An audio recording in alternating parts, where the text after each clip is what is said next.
అభిప్రాయాలతో ఉంటారు. అంటే ఆయన అభిప్రాయాలు అంటే ఆయన ఆలోచనలు ఆయనకు ఉంటాయి, ఈమె ఆలోచనలు ఆయనకు ఉంటాయి. వీళ్ళ ఆలోచన మొత్తం కూడా ఒకేలాగా ఉండాలి అని చెప్పి జనగణ పిల్లలు ఎలా కలిసిపోయాయో ఈ నూతన వధువులతో కూడా అలానే కలిసిపోయి అన్యోన్య దాంపత్యంగా నిండా నూరేళ్ళు కలిసి ఉండాలని చెప్పి ఆ సుముహూర్త కాలంలో ఆ జనగణ పిల్లాన్ని పెట్టిస్తూ ఉంటారు బ్రహ్మనాయుడు. అది జనగణ పిల్లల యొక్క సామరస్యం. తర్వాత ఏం జరిపించుకున్నా కన్యాదానం జరిపించుకున్నాం. మానవుగా పుట్టిన తర్వాత కొన్ని దానాలు చేస్తూ ఉండాలి. ఆ దానాలలో ప్రముఖమైనది ఏమిటయ్యా అంటే కన్యాదానం. ఈ కన్యాదానం చేయడం మూలాన హౌరాది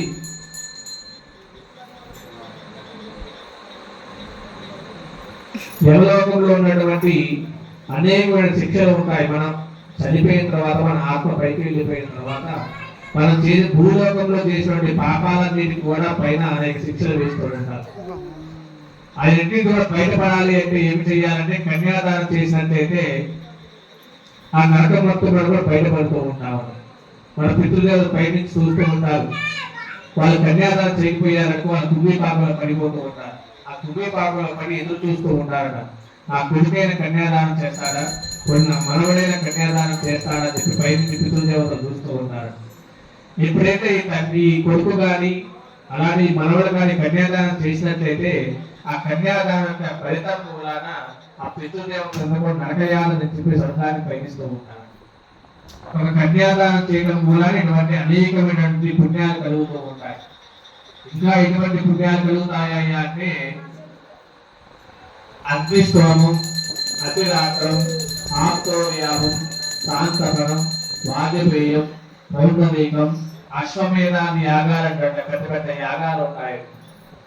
అశ్వమేధ యాగం అంటే అందరికీ తెలిసింది. ఎందుకంటే త్రేతాయుగంలో దశరథ మహారాజు చేశాడు. తర్వాత ఆయన కుమారుడు శ్రీరామచంద్రుడు చేశారు. కలియుగంలో ఎవరు చేసిన వాళ్ళు ఎవరు లేదు. ఎందుకంటే అంత ఖర్చు అవుతుంది అశ్వమేధ యాగం చేయాలి. అటువంటి అశ్వమేధ యాగాన్ని 100 యాగాలు చేసినటువంటి ఫలితం కలుగుతుందో అటువంటి ఫలితం ఒక కన్యాదానం చేయడం మూలం మాత్రమే కలుగుతుందని కలియుగంలో కన్యాదానానికి అటువంటి ప్రత్యేకత ఏర్పడింది. బాలితామయ అని చెప్పుకుంటూ అమ్మాయికి 8 సంవత్సరాలు వచ్చినప్పుడు కన్యాదానం చేసినట్టయితే కన్యాదానం ఫలితం కలుగుతుంది. కానీ మనకి అదృష్టం లేదు కదా. 8 సంవత్సరాలకి కన్యాదానం చేస్తే ఏం జరుగుతుంది? కేసు అవుతుంది. మరి అదృష్టం కూడా మనకు లేదు. మరి కన్యాదానం ఫలితం ఎలా కలుగుతుందంటే ఏ గ్రామంలోనైనా ఎక్కడైనా వివాహం అంటే విష్ణుమూర్తి కానివ్వండి, శంకరుడు కానివ్వండి, అనేక దేవతలకు కళ్యాణాలు జరుగుతూ ఉంటాయి. అప్పుడు ఆ వివాహం జరిగేటప్పుడు పేర్ల మీద కూర్చొని అమ్మవారిని మన అమ్మాయిగా భావించి స్వామివారికి కన్యాదానం చేసినట్లయితే కన్యాదానం యొక్క ఫలితం కలుగుతుందని చెప్పబడుతుంది కలియుగం. కాబట్టి ప్రతి సంవత్సరం కూడా మనం చక్కగా స్వామివారికి కళ్యాణం జరిపించుకుందాం. అందరూ కూడా వచ్చిన భక్తులందరికీ కూడా కన్యాదానం యొక్క ఫలితం కలగాలి అని చెప్పి కన్యాదానం చేసే సమయంలో మీ అందరి చేత కూడా ఇక్కడ సంకల్పం చెప్పించున్నాం. ఏమని? మమ అనేక జన్మసు ఇహ జన్మనిచ ఏతతో క్షణపర్యంతం. ప్రతి మానవుడికి కూడా పుట్టిన తర్వాత చనిపోయేంత వరకు కూడా 4 దశలు ఉంటాయి. అది బాల్యము, యవ్వనము, కౌమారం, వార్ధక్యం. ఈ 4 దశలో కూడా ప్రతి ఒక్క మానవుడు కలి ప్రభావం చేత అనేక తప్పులు చేస్తూ ఉంటాడు. ఆ తప్పులన్నీ కూడా సమచిపోవాలి.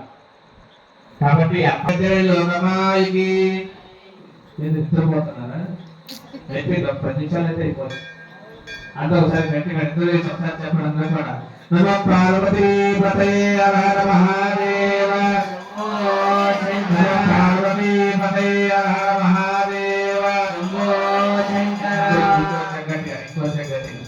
నమో పార్వతీ పతయే హర హర మహాదేవ. గట్టిగా